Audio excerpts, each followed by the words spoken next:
ইবলিস যুক্তিকতা দেখাইতেছে, আসজুদু লিমান খালাকতা তিনা, আমি কি আদমকে সিজদা করতে পারি? ইবলিস এখানে অহংকার প্রকাশ করেছেন। অহংকার প্রকাশ করার সাথে সাথে আল্লাহ তাআলা বলেন, ফাখরুজ মিনহা ফাইন্নাকা রাজিম,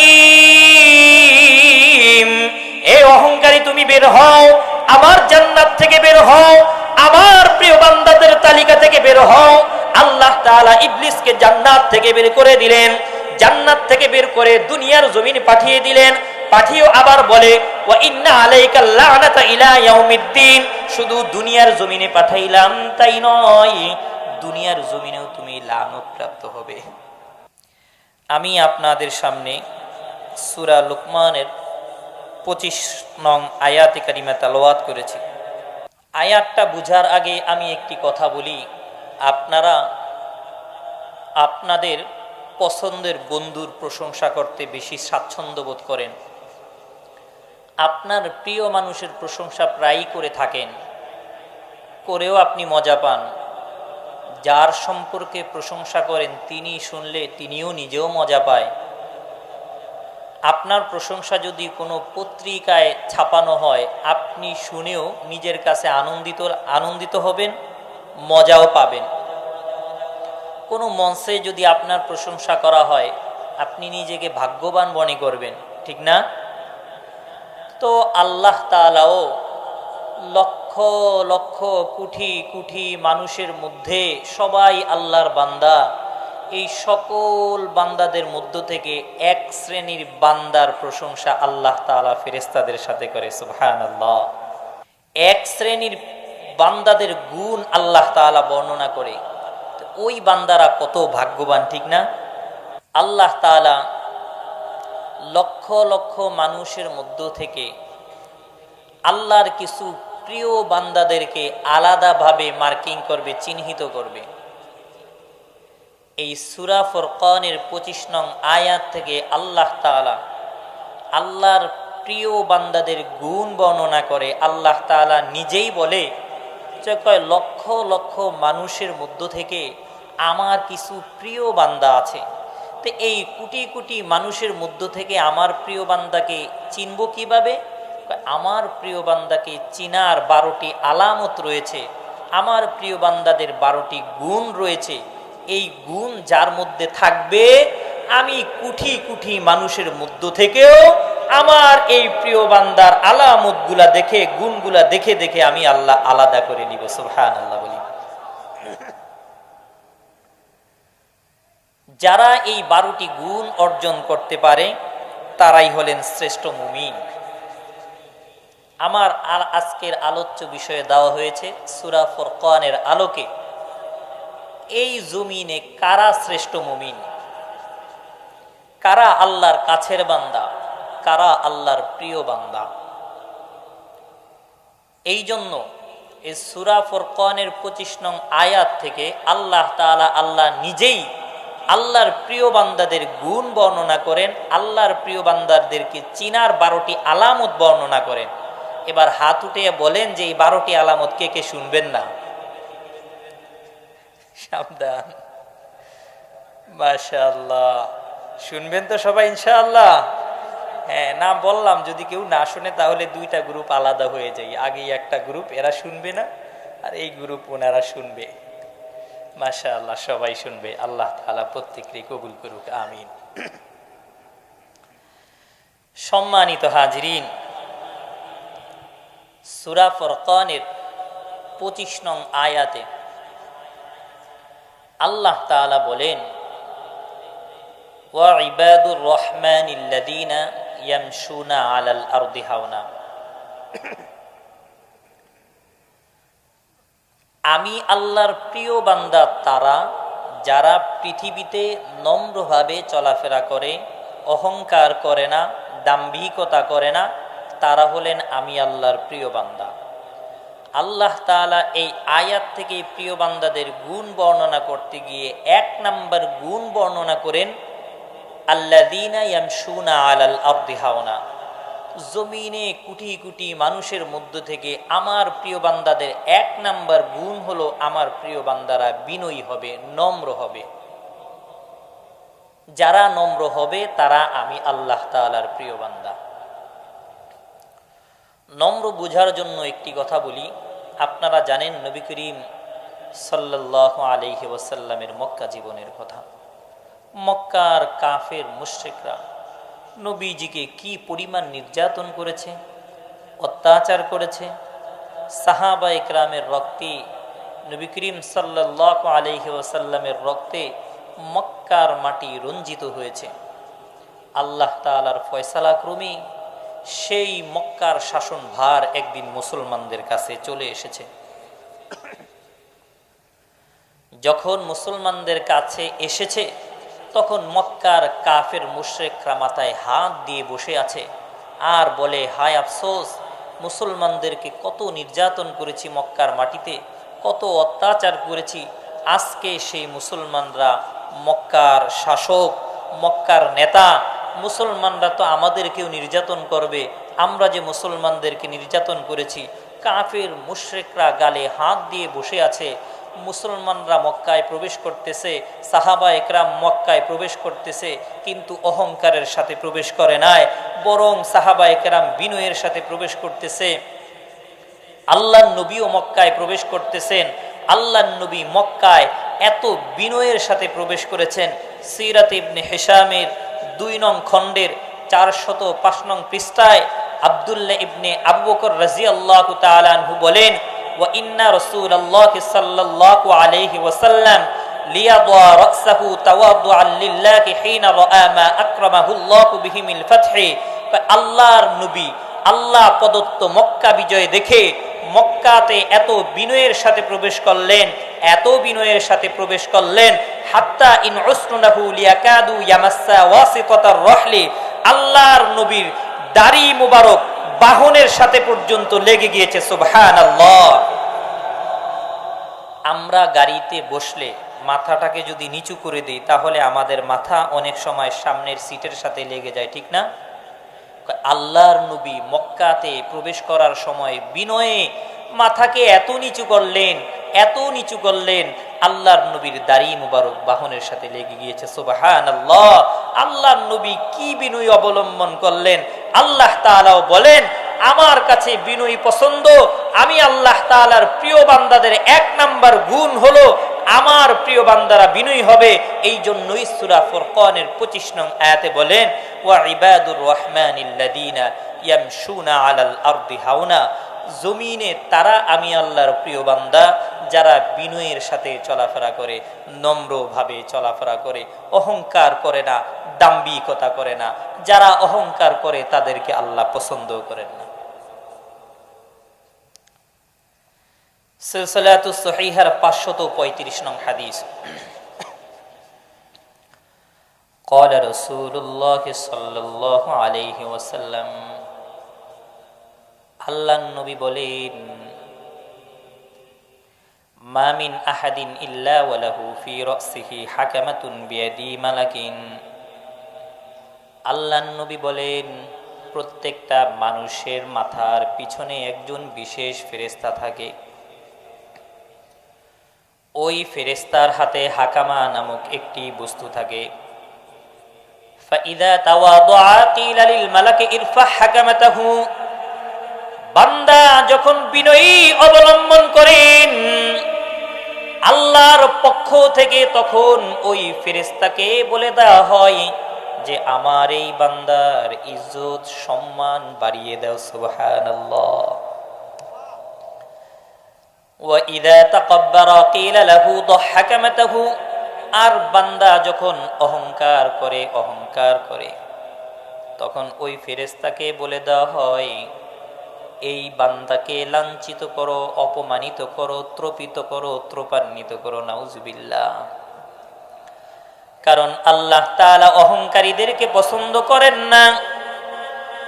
এই জন্যই আল্লাহ তাআলা সূরা ফুরকানে বলেন, ওয়া ইবাদুর রহমানিল্লাযীনা ইয়ামশুনা আলাল আরদি হাওনা, আমি আল্লাহর প্রিয় বান্দা হলো তারা যারা পৃথিবীতে নম্রভাবে চলাফেরা করে, অহংকার করে না, দাম্ভিকতা করে না, তারা হলেন আমি আল্লাহর প্রিয় বান্দা। আল্লাহ তাআলা আল্লাহর প্রিয় বান্দাদের গুণ বর্ণনা করতেছেন। গুণ বর্ণনা করতে গিয়ে আল্লাহ তাআলা প্রথমেই বলেন আল্লাযীনা ইয়ামশুনা আলাল আরদি হাওনা। আমার প্রিয় বান্দাদের এক নাম্বার গুণ হলো আমার প্রিয় বান্দারা নম্র হবে, নম্র। আমার প্রিয় বান্দারা বিনয় হবে। বুখারী শরীফের 4774 নং হাদিস। আল্লাহর নবীর দুইজন বিখ্যাত সাহাবী আবু বকর সিদ্দিক রাদিয়াল্লাহু তাআলা আনহু এবং ওমর রাদিয়াল্লাহু তাআলা আনহু, দুইজন সাহাবী কথা বলতেছেন। হঠাৎ আবু বকরের কথায় ওমর রাগ হয়ে উঠে গেলেন। ওমর উঠে হাঁটতে লাগলেন। ফাত্তাবাউহু আবু বকর ইয়াসআলুহু আন ইস্তাগফির লাহু। আবু বকর সিদ্দিক ওমরের পিছনে পিছনে হাঁটেন আর বলেন, ভাই ওমর, আমার ভুল হয়ে গেছে, আমাকে ক্ষমা করে দাও, আমার ভুল হয়ে গেছে।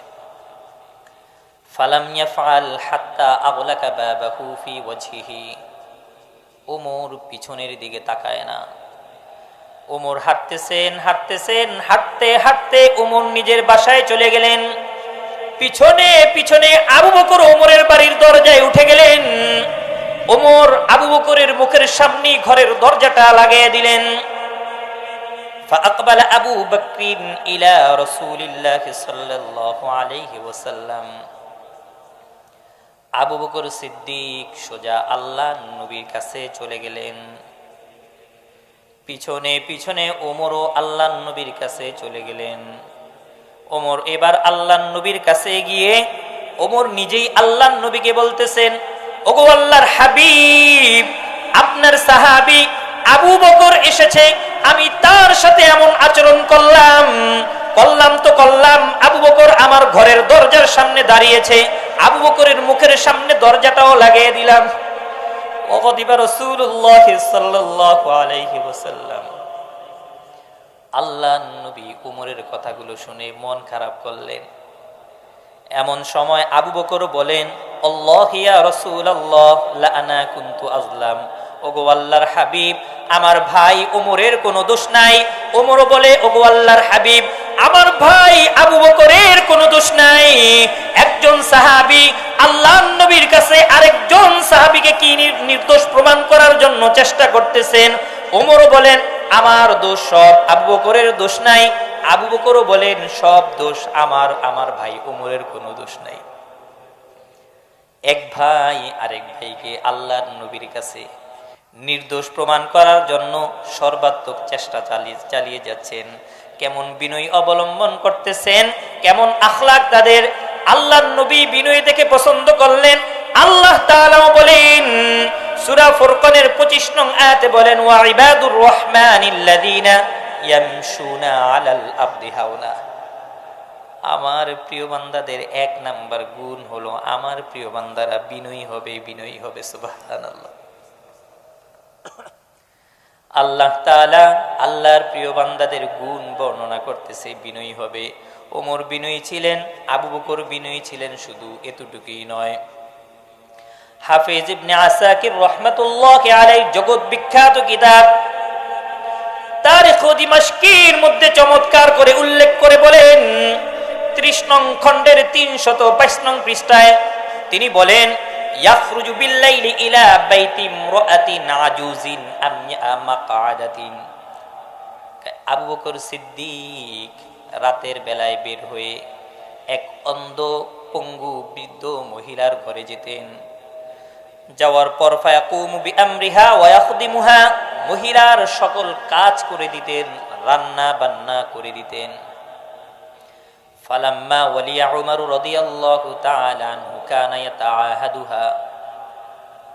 উমর রাদিয়াল্লাহু তাআলা আনহু যখন খলিফাতুল মুসলিমিন হলেন, এবার উমর রাদিয়াল্লাহু তাআলা আনহু নিজেও ওই মহিলার খোঁজ খবর নেন, কাজ করে দেন।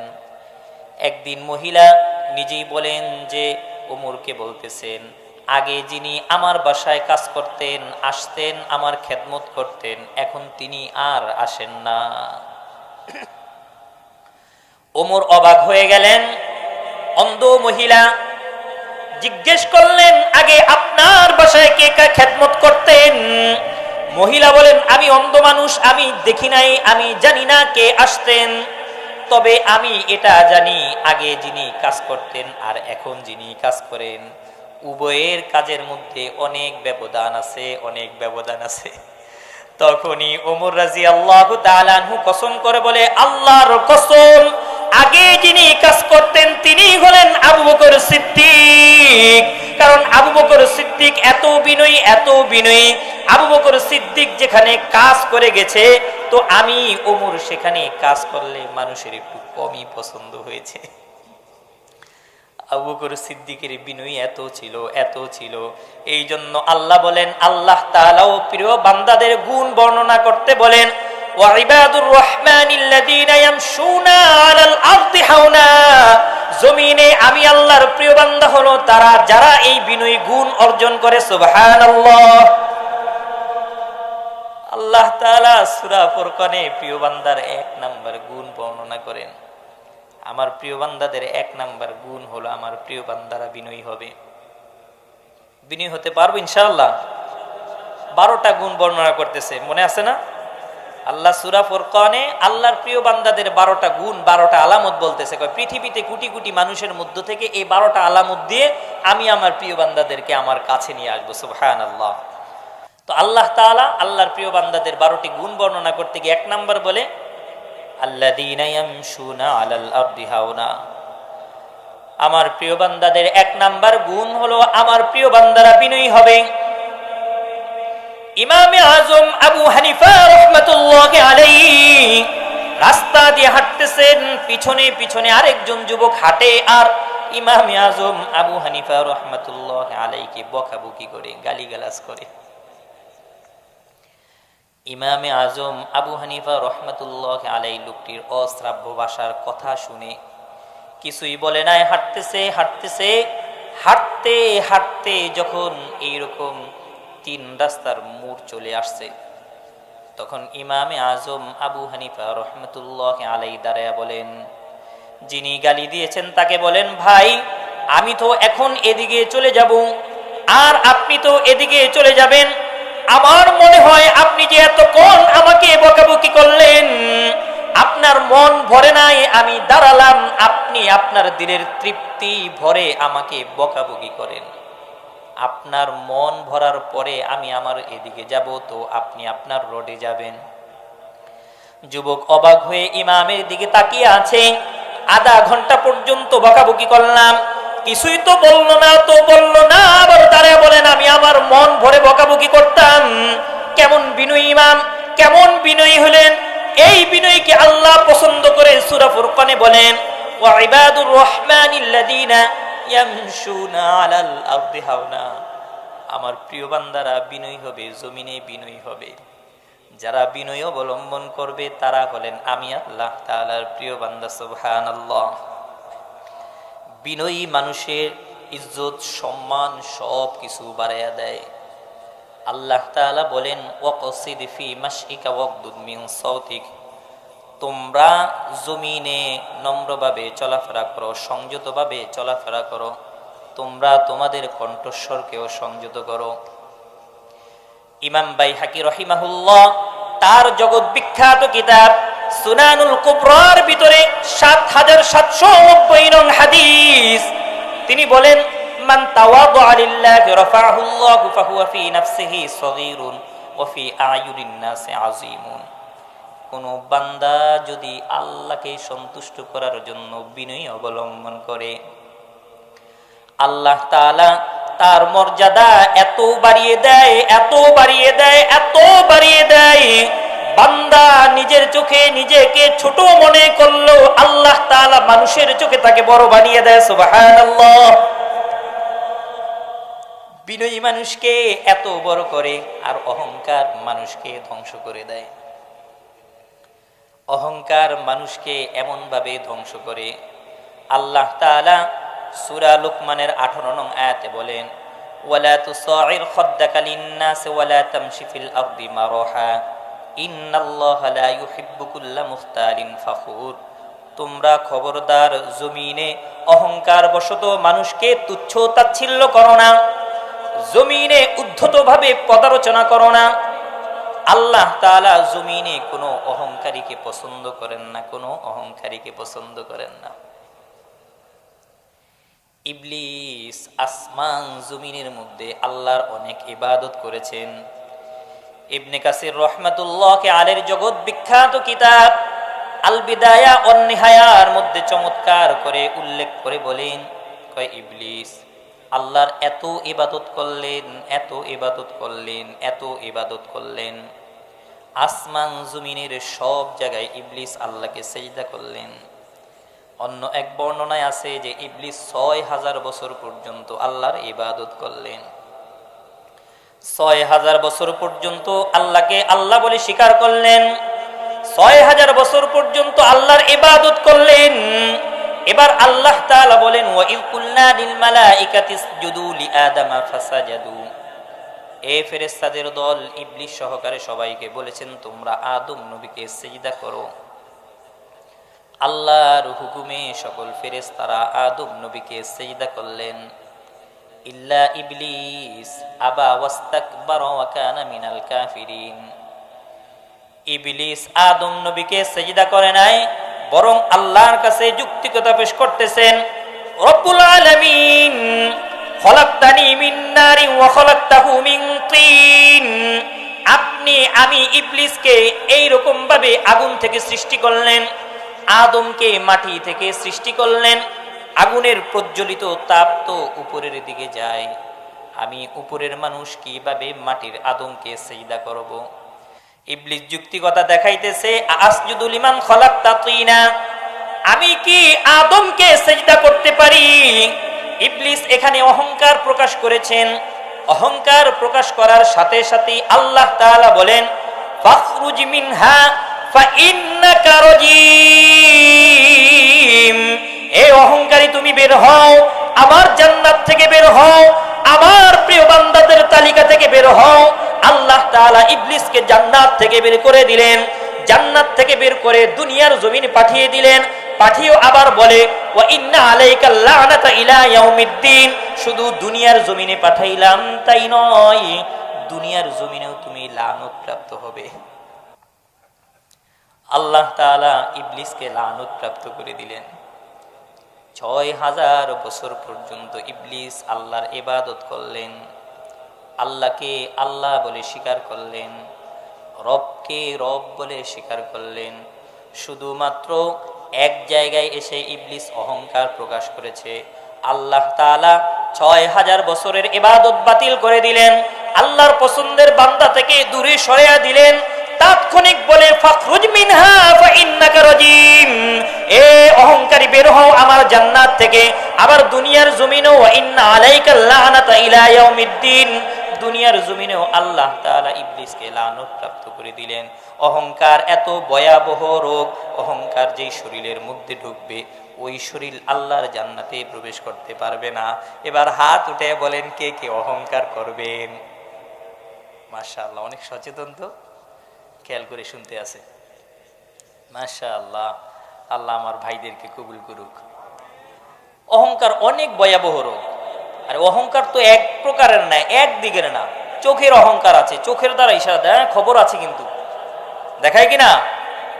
আমাদের বিত্তশীল যে সকল ভাইয়েরা আছে তারা বিশেষ করে দরিদ্রদের উপরে, যারা একটু কম উপার্জিত লোক, তাদের উপরে চাপ প্রয়োগ করে, অহংকারের ভঙ্গিতে করে, মুখের ভাষায় অহংকার করে, হাতের দ্বারা অহংকার করে। অহংকার কয়েক প্রকারের, ঠিক না? আছে কি? এমন আছে? আপনাদের অঞ্চলে কেমন আছে জানি না, আমাদের অঞ্চলে তো হয় এগুলো। আর একেবারে এমন অহংকার করে পাশের প্রতিবেশীকে থাকতেই দিবে না, পাশের প্রতিবেশীকে একেবারে মুহূর্তের মধ্যে। এগুলো তো প্রকাশ্যমান অহংকার। কিছু অহংকার আছে ভিতরে ভিতরে ভিতরে ভিতরে। আল্লাহর নবী বলেন, ভিতরের অহংকারও প্রত্যেকটা উম্মত থেকে দূর করতে হবে, সে হবে আমার প্রকৃত উম্মত। আল্লাহ বলেন, যেই বান্দার ভিতর থেকে অহংকার যাবে, ভিতরে বিনয়ী ঢুকবে, ওই বান্দা আমার প্রিয় বান্দা। সুবহানাল্লাহ। ভিতরের অহংকার আছে, কি হয়েছে? এর সাথে মিলে নাই, তো ভিতরে ভিতরে প্ল্যান পরিকল্পনা করে খবর আছে, দেখাবো, দেখি একটা সিস্টেমে পেলে তারপরে তাকেও সাইজ করার চেষ্টা করব, এমন হয় না? ভিতরের পরিকল্পনা সাজে। তো এই যে ভিতরের পরিকল্পনা সাজে, এটাকেও বড় অহংকার হিসেবে ধরা হয়েছে। এই জন্য খবরদার প্রিয় ভাইয়েরা, অহংকার করে চলা যাবে না, বিনয়ী হতে হবে। ধাক্কা ধাক্কি করে সমাজে চলা যাবে না। প্রতিবেশী দুর্বল, সেও আমার ভাই, অমুকে সবল, সেও আমার ভাই, এ খায় না, সেও আমার ভাই, এ বেশি খায়, সে আমার ভাই, এ চলতে পারে না, সেও আমার ভাই, এ ভালো চলাফেরা করে, সেও আমার ভাই। সমাজে আমরা সবাই একে অপরের উপর বিনয়ের নজর দিয়ে যদি চলি, আল্লাহ তাআলা কোটি কোটি বান্দাদের মধ্য থেকে আমাদেরকে প্রিয় বলে অবহিত করে আল্লাহর কাছে ডেকে নিয়ে আসবে। আল্লাহর প্রিয় হতে হবে। এই জন্যই সূরা ফুরকানে আল্লাহ তাআলা আল্লাহর প্রিয় বান্দাদের 12টা গুণ বর্ণনা করতে গিয়ে 1 নাম্বার গুণই বলেছেন যে আমার প্রিয় বান্দাদের 1 নাম্বার গুণ হলো আমার প্রিয় বান্দারা বিনয়ী হবে, রেষারেষি করে ঠেলাঠেলি করে সমাজে চলাফেরা করবে না, ইহসান করবে, ছাড়বে। একজনে মারতে এসেছে তো ছেড়ে দিবে।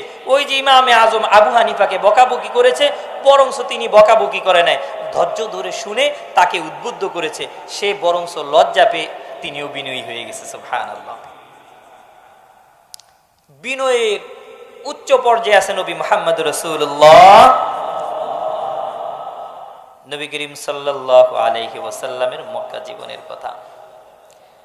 নবী করিম সাল্লাল্লাহু আলাইহি ওয়াসাল্লামের স্ত্রী খাদিজা রাদিয়াল্লাহু তাআলা আনহা দুনিয়ার জমিন থেকে চলে গেলেন এবং নবীজির চাচা আবু তালেবও দুনিয়ার জমিন থেকে চলে গেলেন একই বছরের মধ্যে। নবীজির এই দুই শক্তি থাকা অবস্থায় মক্কার কাফের মুশরিকরা নবীজিকে অত্যাচার করতে পারে নাই। এই রোডে অত্যাচার করতে চেয়েছে, তো স্ত্রী খাদিজা দৌড়ে সে নবীজিকে হেফাজত করেছে। এই রোডের দিকে মক্কার কাফের মুশরিকরা নবীজিকে অত্যাচার করতে চেয়েছে, চাচা আবু তালেব দৌড়ে সে আল্লাহর নবীকে হেফাজত করলেন। এই দুই শক্তি থাকার সময় মক্কার কাফের মুশরিকরা খুব বিকট ভাবে নবীজিকে আক্রমণ করতে পারে নাই। দুঃখজনক বিষয় কয় একই বছরের মধ্যে দুইজন ব্যক্তি দুনিয়ার জমিন থেকে চলে গেলেন। এই রোডের দিকে তাকালে নবীজি অন্ধকার দেখে আমার স্ত্রী দুনিয়ার জমিনে নাই, এদিকেও তাকালে আল্লাহর নবী অন্ধকার দেখেন আমার চাচা দুনিয়ার জমিনে নেই। মক্কার কাফের মুশরিকরা নবীজিকে অত্যাচার করতে চায়, নির্যাতনও বাড়াইয়া দিলেন, এত বাড়াইয়া দিলেন নবী করিম সাল্লাল্লাহু আলাইহি ওয়াসাল্লাম মনে মনে ইচ্ছা এরাদা করলেন, কয় তায়েফের লোকেরা তো ছোটবেলায় আমার অলৌকিক ঘটনাগুলো দেখে দেখে আমাকে মহব্বত করলেন। হালিমাতুস সাদিয়া আল্লাহর নবীকে দুধ পানের জন্য তায়েফে নিয়ে গেলেন। হালিমাতুস সাদিয়া ডেকে ডেকে লোকদেরকে বলে, শোনো, এই মোহাম্মদ আমার ঘরে যখন এসেছে আমার উটগুলোয় দুধ ছিল না, আমার উটগুলো দুধে পরিপূর্ণ হয়ে গেছে। সুবহানাল্লাহ। এই শিশু বাচ্চা মোহাম্মদ যখন পাহাড়ের দিকে যায়, পাহাড় থেকে হাজার হাজার সালাম আসে। এই শিশু বাচ্চা মোহাম্মদ যখন হাঁটতে থাকে, আসমানের এক খণ্ড মেঘ মোহাম্মদকে ছায়া দিতে থাকে। সুবহানাল্লাহ। এই যে নবীজির অলৌকিক ঘটনাগুলো তায়েফের লোকেরা শুনে শুনে ছোটকালে নবীজিকে অনেক মহাব্বত করেছে। এখন মক্কার জমিনে যখন কাফের মুশরিকরা নির্যাতন শুরু করেছে, নবীজির দিলে এসেছে যে তায়েফের লোকেরা তো ছোটবেলায় অলৌকিক ঘটনাগুলো শুনে শুনে আমাকে অনেক মহাব্বত করেছে, তাহলে তায়েফের লোকেরা আমাকে মনে হয় ভালোবাসবে, আমি তায়েফের মাটিতে চলে যাই। আল্লাহর নবী তায়েফে হিজরত করলেন, তায়েফের মাটিতে চলে গেলেন। শর্ট করে বলি, তায়েফের মাটিতে নবী কদম দেওয়ার সাথে সাথে তায়েফের নেতা কর্মীরা, তায়েফের লোকেরা ছোট ছোট বাচ্চাদেরকে লাগিয়ে দিলেন মাজনুন বলে বলে ডাকার জন্য, পাগল বলে বলে নবী মুহাম্মদুর রাসূলুল্লাহ সাল্লাল্লাহু আলাইহি ওয়াসাল্লামকে ডাকার জন্য মাজনুন বলে আর ইট পাথর নিক্ষেপ করে নবীজিকে এত ইট পাথর নিক্ষেপ করেছে, নবীজির শরীর মুবারকে এমন ভাবে ক্ষত ক্ষত হয়ে গেছে, এত ইট পাথর নিক্ষেপ করেছে। এখান থেকে 9 বছর পর আয়েশা সিদ্দিকা রাদিয়াল্লাহু তাআলা আনহা আল্লাহর নবীকে একদিন বলেন, ওগো আল্লাহর হাবিব, আপনার শরীরে বসন্তের দাগের মতো ফুটা ফুটা কি দেখা যায়? নবীজির মনটা মলিন হয়ে গেল, চেহারাটা মলিন হয়ে গেল। আয়েশা সিদ্দিকা রাদিয়াল্লাহু তাআলা আনহা বলেন, ওগো আল্লাহর হাবিব, আমি আপনাকে প্রশ্ন করলাম, আপনার শরীরে বসন্তের দাগের মতো ফোঁটা দেখা যায়, আপনি প্রশ্নের উত্তর না দিয়ে চেহারাটা মলিন করে ফেললেন। আল্লাহর নবী বলেন, এগো আয়েশা, আমার এটা বসন্তের কোনো থালা নয়, গর্ত নয়, এটা হলো তায়েববাসী আমাকে এমন ভাবে ইট পাথর নিক্ষেপ করলো, ইট পাথরের আঘাতে আঘাতে আবার শরীরে এমন দাগ হয়ে গেছে। তায়েব থেকে 9 বছর পর আয়েশা সিদ্দিকা রাদিয়াল্লাহু তাআলা আল্লাহর নবীকে প্রশ্ন করলেন। আল্লাহর নবী উত্তর দিলেন, এটা কোনো বসন্তের দাগ নয়, তায়েববাসীর অত্যাচারে আমি নবীর শরীরে এরকম দাগ হয়ে গেছে। নবী বুক ভরা আশা নিয়ে তায়েফের মাটিতে গেলেন। যাওয়ার সাথে সাথে তায়েফবাসী নবীজিকে এমন নির্মম অত্যাচার করেছে, আল্লাহ তাআলা সহ্য করতে পারে নাই, জিব্রাইলকে পাঠিয়ে দিলেন, এ জিব্রাইল, যাও আমার হাবিবের অত্যাচারের রক্তের ফোঁটা তায়েফের মাটিতে পড়ার আগে আগে আমার এই হাবিবের রক্তের ফোঁটা হেফাজত করো। সুবহানাল্লাহ। জিব্রাইল আলাইহিস সালাতু ওয়াস সালাম তখনও সিদরাতুল মুনতাহায়। সিদরাতুল মুনতাহা থেকে দুনিয়ার জমিনের দূরত্ব হলো 14,000 বছরের রাস্তা। জিব্রাইল 14,000 বছরের রাস্তা অতিক্রম করে তায়েফের মাটিতে আল্লাহর নবীর কাছে এসে বলতেছেন, ওগো আল্লাহর হাবিব, আপনি বলেন এই তায়েফের জমিনটাকে আমি এমন উল্টে দেই। আল্লাহর নবী বলে না, এরা না বুঝে আমাকে অত্যাচার করেছে, এরা না বুঝে আক্রমণ করেছে। আল্লাহর নবী তাদেরকে ধ্বংস করতে দেয় নাই। কেন দেয় নাই? কয় দুইটা কারণ। ও ইন্নাকা লাআলা খুলুকিন আযীম, আল্লাহ তাআলা নবীজিকে উত্তম আখলাক দিয়েছে, এই জন্য দেয় নাই। আরেকটা কারণ, কয় আল্লাহর নবী সবচাইতে বিনয়ী, সবচাইতে বিনয়ী। আল্লাহর নবীকে আঘাত করেছে, নবীজি সেখানেও বিনয় অবলম্বন করলেন, কারণ আল্লাহ তাআলা বিনয়ীদেরকে পছন্দ করে। সূরা ফুরকানের 25 নং আয়াতে বলেন, ওয়া ইবাদুর রহমানিল্লাযীনা ইয়ামশুনা আলাল আরদি হাওনা, জমিনে আমার প্রিয় বান্দাদের 1 নাম্বার গুণ হলো আমার প্রিয় বান্দারা বিনয়ী হবে। সুবহানাল্লাহ। এই জন্য নবীজি উত্তম বিনয়ী হওয়ার কারণে আঘাত দেওয়ার পরও নবীজি আঘাত করে নাই, কই বিনয়ী পথ অবলম্বন করলেন। আর আল্লাহ এই বিনয়ীদেরকে পছন্দ করেন। সুবহানাল্লাহ। বিনয়ী বুঝার জন্য বুখারী শরীফের 3674 নং হাদিসটা শুনতে পারি। কয় আন সাঈদ ইবনুল মুসাইয়িব রাদিয়াল্লাহু তাআলা আনহু বর্ণনা করেন, ক্বালা আখবারানি আবু মুসা আল আশআরী, হযরত আবু মুসা আশআরী রাদিয়াল্লাহু তাআলা আনহু বলেন, আন্নাহু তাওয়াদ্দা ফি বাইতিহি সুম্মা খারাজা। আবু মুসা আশআরী বলেন যে আমি একদিন আমার ঘর থেকে উজু করে বের হলাম। ফাকুলতু লা আলজামান্না রাসূলুল্লাহ সাল্লাল্লাহু আলাইহি ওয়াসাল্লাম ওয়া লা আকুনান্না মাআহু ইয়াউমি হাদা। আবু মুসা আশআরী বলেন যে আমি আমার ঘর থেকে উজু করে বের হলাম, আর মনে মনে চিন্তা করলাম যে আজকে আমি সারা দিন নবী করিম সাল্লাল্লাহু আলাইহি ওয়াসাল্লামের সাথে থাকব, আজকে আমি পূর্ণ সময় নবীজির সাথে অতিবাহিত করব। এই নিয়ত করে আবু মুসা আশআরী ফাজাআল মসজিদা ফাসাআলা আনিন নবী সাল্লাল্লাহু আলাইহি ওয়াসাল্লাম। আবু মুসা আশআরী মসজিদে নববীতে রওনা দিলেন। মসজিদে নববীতে গিয়ে সাহাবায়ে কেরামদেরকে বললেন, নবীজি কোথায় আছেন? সাহাবায়ে কেরাম বলেন, খরজা ওয়া ওয়াজ্জাহা হাহুনা, এই যে নবীজি এইমাত্র এদিকে বের হয়ে গেলেন। আবু মুসা আশআরী ফাখরাজতু আলা ইসরিহি আসআলু আনহু। আবু মুসা আশআরী আল্লাহর নবীর কথা জিজ্ঞেস করতে করতে তিনিও এই রুটে বের হয়ে গেলেন। এই রোডে যাওয়ার পর হাত্তা দাখলা বি'রা আরিসিন, অবশেষে দেখলেন আল্লাহর নবী একটি আরিস কূপে প্রবেশ করলেন। আরিস একটি কূপের নাম, মানে অর্থাৎ একটি কূপ ছিল, এই কূপটাকে আরিস কূপ নামে অভিহিত করা হয়েছে। এই কূপের সামনে একটি গেট আছে, খেজুর বাগানের গেট। তো আবু মুসা আশআরী আল্লাহর নবীকে খুঁজতে খুঁজতে দেখলেন যে আল্লাহর নবী এই আরিস কূপে গিয়ে বসলেন। আবু মুসা আশআরীও এই কূপের সামনে যে গেট আছে এই গেটের সামনে বসলেন। আল্লাহর নবী কিভাবে কূপে বসলেন? আপনাদের অঞ্চলে কূপ আছে, যে পুষ্কুনি আছে না, পুষ্কুনির 4টা পার আছে না, এই নবীজি গিয়ে আরিস কূপে এরকম ভাবে ফাইদা হুয়া জালিসুন আলা বিরি আরিসিন ওয়া তাওয়াসসাতা কুফাহা, নবীজি আরিস কূপে ওয়াদাল্লাহুমা ফিল ওয়াদাল্লা রিজলাই, আল্লাহর নবী আরিস কূপে এইভাবে পা ঝুলিয়ে বসে বললেন। আবু মুসা আশআরী বলেন ফাসাল্লামতু আলাইহি সুম্মা সরফতু, আমি আল্লাহর নবীকে সালাম দিয়ে পুনরায় এসে ফাজালাস্তু ইনদাল বাব, আমি ওই আরিস কূপের গেটের সামনে বসে পড়লাম। এবার আবু মুসা আশআরী বলেন, হাদিস বর্ণনাকারী আবু মুসা বলেন ফাকুলতু লা আকুনান্না বাওয়াব রাসূলিল্লাহ সাল্লাল্লাহু আলাইহি ওয়াসাল্লাম আল-ইয়াউম, আমি গেটের সামনে বসলাম আর মনে মনে চিন্তা করলাম আজকে আমি সারা দিন এই গেটের দারোয়ানের দায়িত্ব পালন করব। কিসের দায়িত্ব বলেন?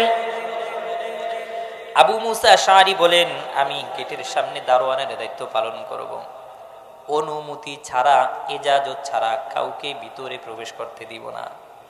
ভিতরে কে আছে বলেন? কে আছে?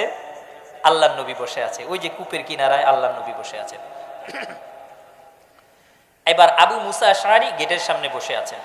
এবার দেখেন ফাজা আবু বকরিন ফাদাফাল বাব, হঠাৎ আবু বকর সিদ্দিক রাদিয়াল্লাহু তাআলা আনহু এসে গেটের দরজা নক করলেন। আবু মুসা আশআরী বলেন ফাকুলতু মান হাদা, আপনি কে? আবু বকর সিদ্দিক রাদিয়াল্লাহু তাআলা আনহু বলেন আমি আবু বকর সিদ্দিক। আবু মুসা আশআরী বলেন এ আল্লাহর নবীর সাহাবী আবু বকর সিদ্দিক, আপনি অপেক্ষা করেন, আমি আল্লাহর নবীর কাছ থেকে অনুমতি নিয়ে আসি। সুম্মা যাহাবতু ফাকুলতু ইয়া রাসূলুল্লাহ হাযা আবু বকর ইস্তাদিনু, আবু মুসা আশআরী আল্লাহর নবীর কাছে গিয়ে বলতেছেন ওগো আল্লাহর হাবিব, আপনার সাহাবী আবু বকর সিদ্দিক রাদিয়াল্লাহু তাআলা আনহু এসেছে, ভিতরে প্রবেশ করার অনুমতি চায়। আল্লাহর নবী বলেন ইযযান লাহু ওয়া বাশশিরহু বিল জান্নাহ, হ্যাঁ আবু বকরকে ভিতরে প্রবেশ করার অনুমতি দাও এবং আবু বকর যে জান্নাতি সেই সুসংবাদও দিয়ে দাও। সুবহানাল্লাহ। কি বললেন? অনুমতি দিলেন। এবার আবু মুসা আশআরী আবু বকর সিদ্দিক রাদিয়াল্লাহু তাআলা আনহুকে বলেন হে আল্লাহর নবীর সাহাবী আবু বকর সিদ্দিক, আল্লাহর নবী আপনাকে ভিতরে প্রবেশ করার অনুমতি দিলেন এবং আপনি যে জান্নাতি সেই সুসংবাদও আপনাকে দিয়ে দিলেন। সুবহানাল্লাহ। উদখুল রাসূলুল্লাহ সাল্লাল্লাহু আলাইহি ওয়াসাল্লাম আল-ইয়াউম, আবু মুসা আশআরী এই আবু বকর সিদ্দিক রাদিয়াল্লাহু তাআলা আনহু ভিতরে প্রবেশ করলেন। ভিতরে প্রবেশ করে দেখে কে বসা আছে বলেন? আল্লাহর নবী বসা আছেন।